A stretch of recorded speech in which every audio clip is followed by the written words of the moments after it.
ఎలక్షన్లో కొంతమంది ఎంపీలు, ఎమ్మెల్యేలు, ఎమ్మెల్సీ ఎలక్షన్లో కోట్లు ఖర్చు పెట్టి వాళ్ళు గెలిచిన తర్వాత వారు పెట్టుబడి పెట్టిన డబ్బులు వారికి రాక వారు నానా ఇబ్బందులు పడుతున్న పరిస్థితులు చాలా చూస్తున్నాం. ఇటువంటి తరంలో మరి కొంతమంది ఎమ్మెల్సీ, ఎమ్మెల్యే, ఎంపీల తిరుమల తిరుపతి దేవస్థానానికి వారి యొక్క లెటర్లు సిఫార్సు విషయంలో కొంతమంది లెటర్లు దుర్వినియోగం అవుతున్నాయి.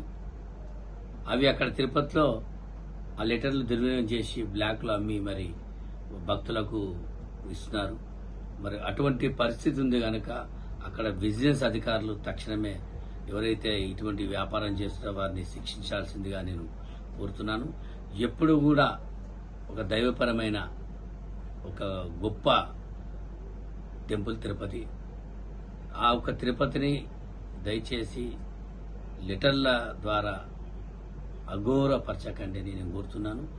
కొంతమంది లెటర్లు మరి వారి దగ్గర మిస్గైడ్ అవుతున్నాయి కనుక ఆ ఎమ్మెల్యే, ఎంపీ, ఎమ్మెల్సీల యొక్క ఎట్లా అనేది వాళ్ళు కూడా ఒకసారి విచారణ చేసి వారిని అరికట్టాలని నేను కోరుతున్నాను.